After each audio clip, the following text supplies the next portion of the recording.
Good morning, ma'am. Dr. Alona Medalla Cadiz Gabian, our instructor, and I am the reporter, Anasita Culosion, together with my companion, Maricar B. Abuet.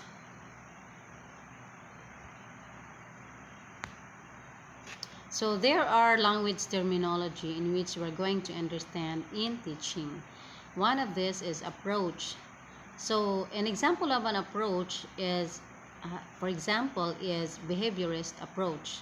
So we're going, a learner will have to respond to stimulus. And then if we have chosen now the behaviorist approach, we will now use the method. The method is, it is a way how can a teacher achieve his objective, to aim his lesson. So if we are going to aim that through group participation, class recitation, or if they were going to work independently. So then after that method is now the procedure. If he chooses group work, so that is, example is role playing, dialogue, or choral reading. Then after that procedure, he will proceed to technique. It is now the practices on behaviors. If you choose the method as group work, then let your learners, for example, in news reporting, that is group work. So you will not choose those learners who are spatial, visual, those who are kinesthetic. So this kind of uh, approach, method, and technique and procedure is very essential in language teaching. So at the end of the lesson of our topic, what do you think is the best method or the best language terminology? Is it approach, method, procedure, or technique in the following uh, report? So our topic is the principles of communicative language teaching. So it focuses on the two contrasts, communicative competence versus grammatical competence, and two, fluency versus accuracy, which actually even the smart learners, communication is sometimes hard to do.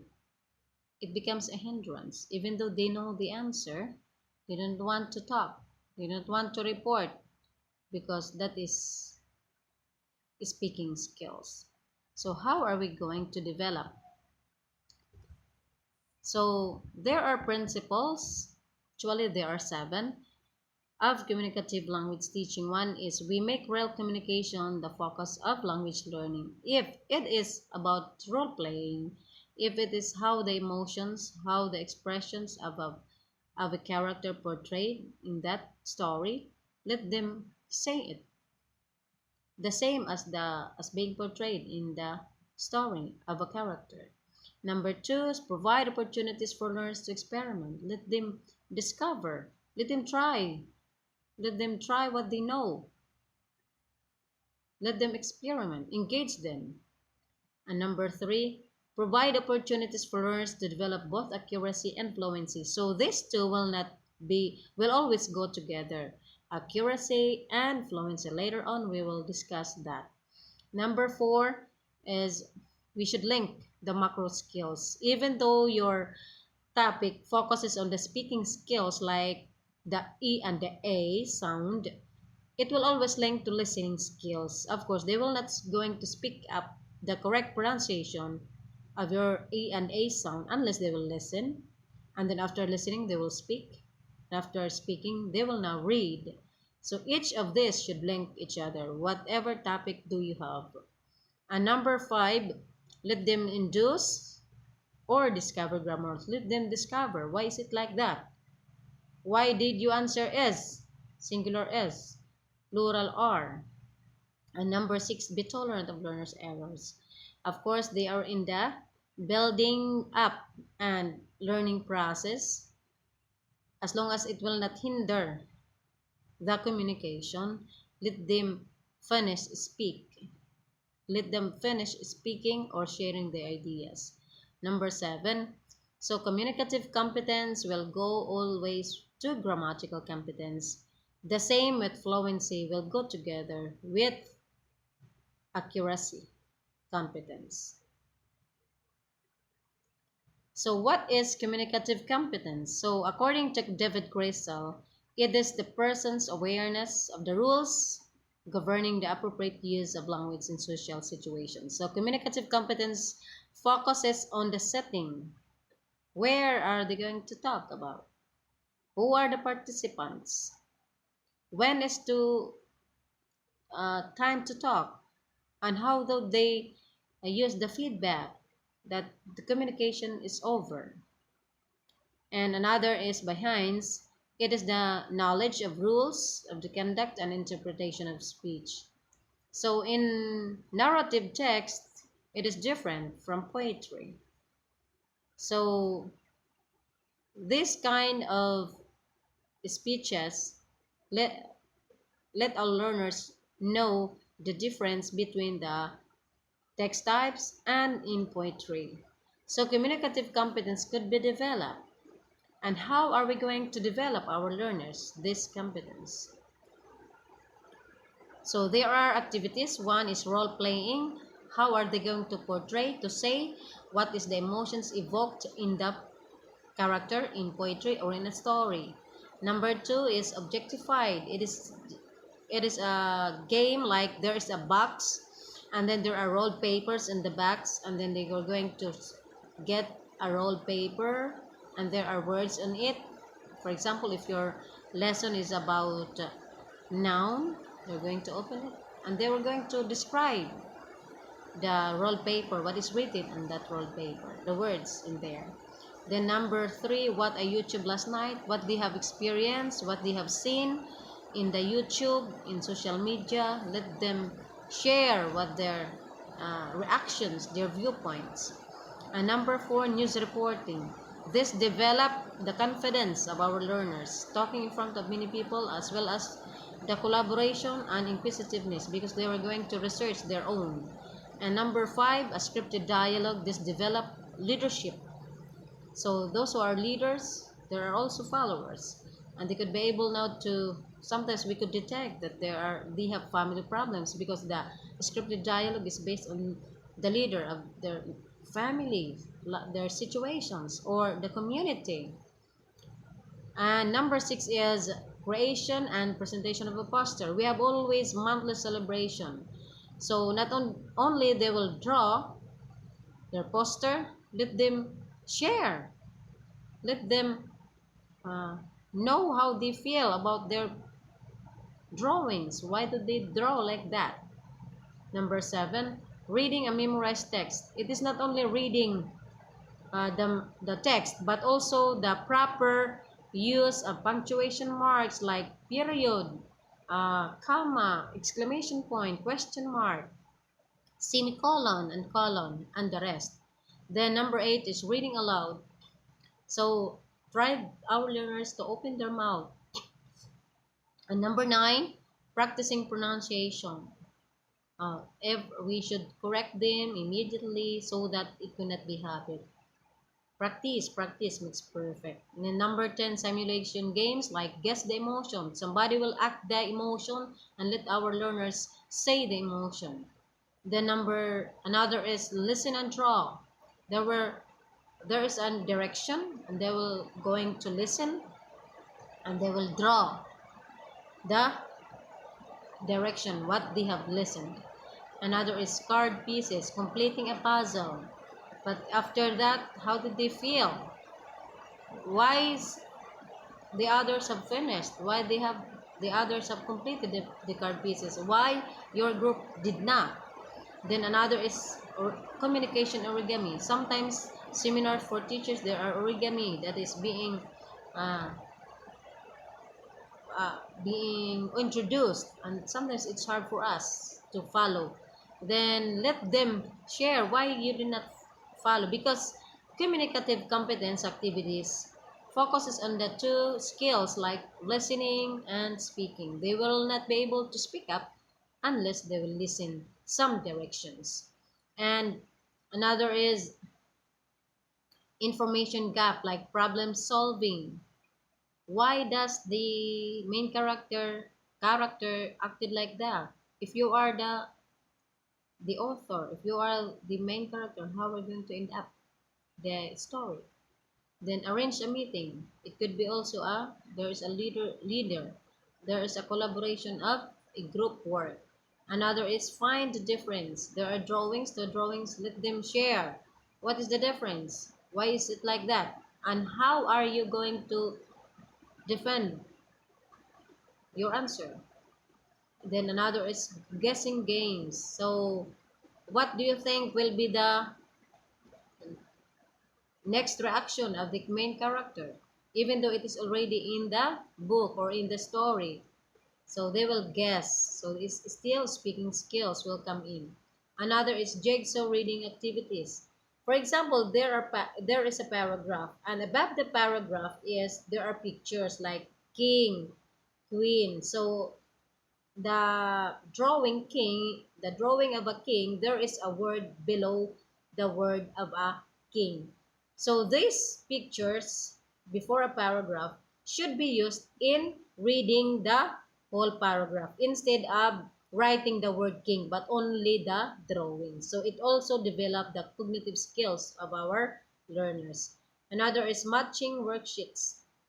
So they match from column A, from column B, which uh, completed sometimes a sentence. And they will have to, you have to ask always, there's always a follow-up question. Why? How comes like that? 14, the talk show interview. So I have used this in my grade 8 as well as in grade 10. So some of these like learners like acting, like they are good speakers. So there's also collaboration. They will develop their uh, talking in front of many people. And under number 15 is charades. Charades is if your lesson is about adjectives, so let your learners group themselves and try an action of an adjective and let the learners guess that that adjective, or if it's an adverb, not just only uh, in choosing in choosing for A, B, or C, or multiple choice of the adverb, but instead you have to acting it, then let the learners guess the adjective or the adverb.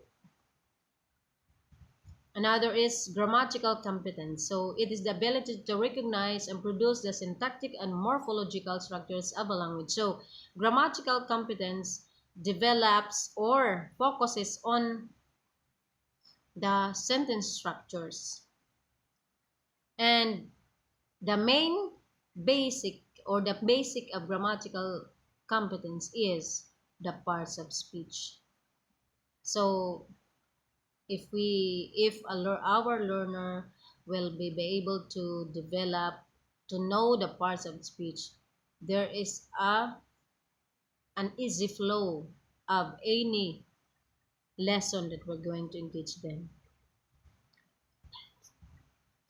So there are four uh, which focuses on the four grammatical competence activities. One is phonetics.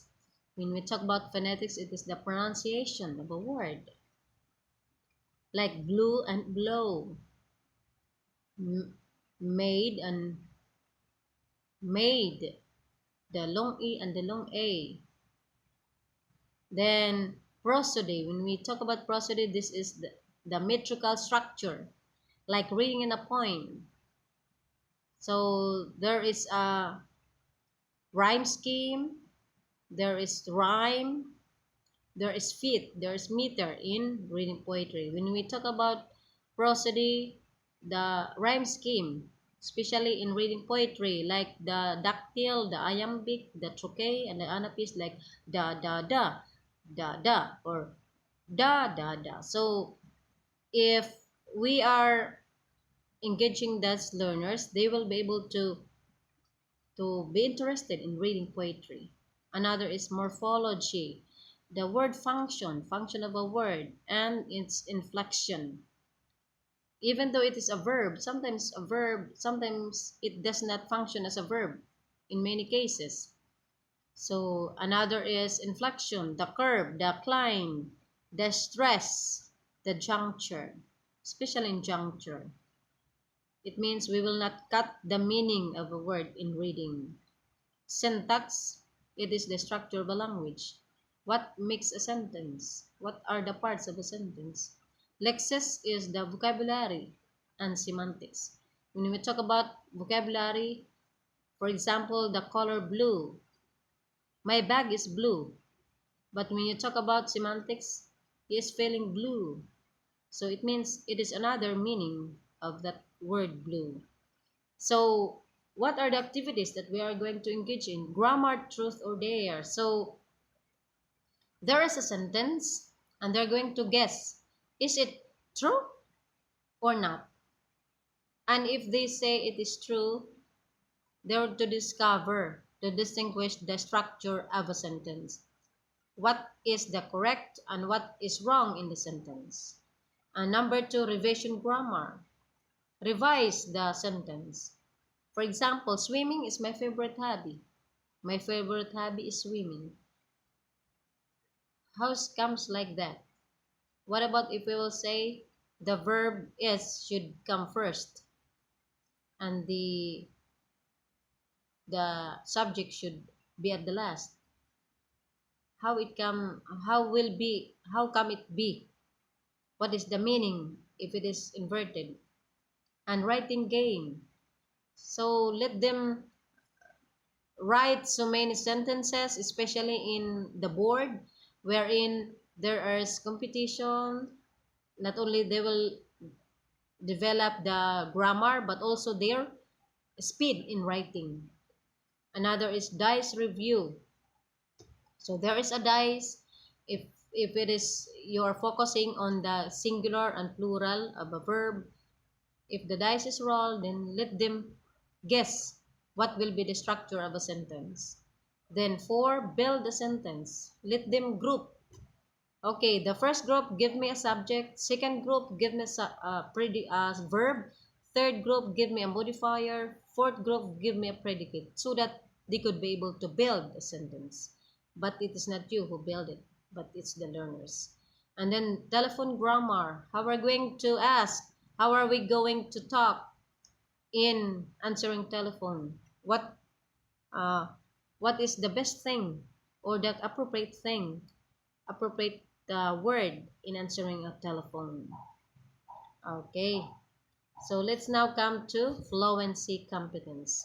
So when we see fluency, it is the flow and efficiency in which you express your ideas, particularly when speaking. For example, so in fluency, actually accuracy uh, is not uh, strictly observed. As long as our learner could be able to express the ideas, even though he, pronunciation is not actually being observed, even though he did not pronounce the word very well, like uh, made and or make and make, as long as he could be able to express your ideas in speaking. So there's a flow in his speaking. So that is what we call fluency competence. Another is, so there are four parts of fluency. One is accuracy. When we talk about accuracy, the flow of the sentences is correct. And then the speed.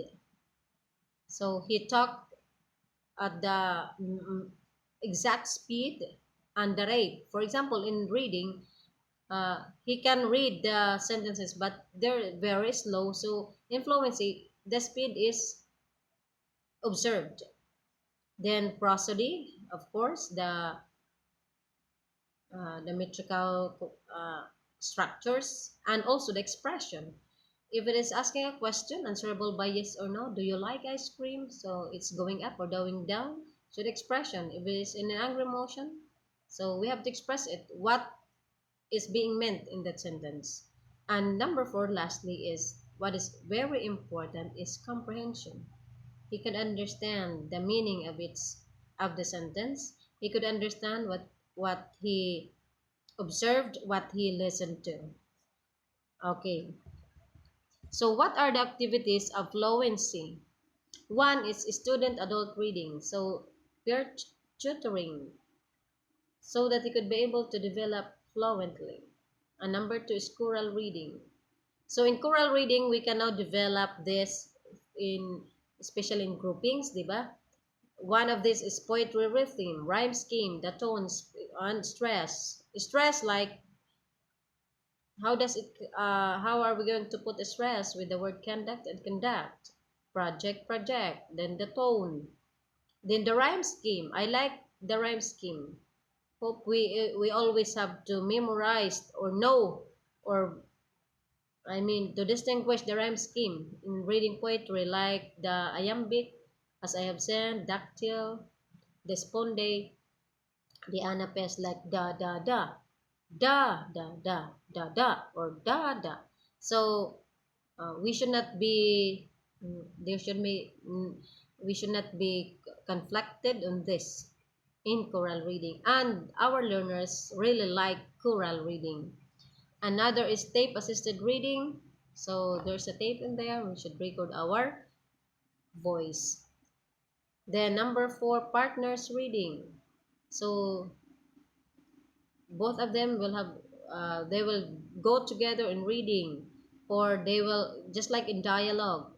And number five, reading aloud or model reading. Somebody will read who is good in reading and let the learners follow or repeat after the reading. Another is follow audio records. I have done this in my grade 8. We have this in one of our topic, follow audio records. And then number seven is practice sight words using playful activities. So there are words there, not just only reading, but only they have to act so that it could be interesting, enjoyable. And number eight, eco-read. So in a classroom, there are rooms that there's an echo, and let our learners say it, and then let them listen. What comes out? What happens to their voice? Is it nice to be heard? Is it the same pronunciation they uttered? And number nine is repeated reading. So it is now in choral and echo reading. So repeat by choral reading. So we have so many activities in grade 7 and grade 8, grade 9, or grade 10. Uh, there are topics that involve choral reading. For example, even in the story, it could be we could use choral reading, like the main character and the antagonist. Another is practice scoping phrases. Let them let it should be always group work. Let our learners develop their cognitive in scoping practice scoping phrases. Let our learners group themselves. Okay, give me a word and give another word in order for them to construct phrases. So we have to collect words. For example, this group will give a word, beautiful. Another group, lady. So it is now, and then the other group will repeat, a beautiful lady. Okay, something like that. Then number 11, do a lot of reading. Of course, reading when we try and try, so practice makes perfect. Number 12, model fluent reading.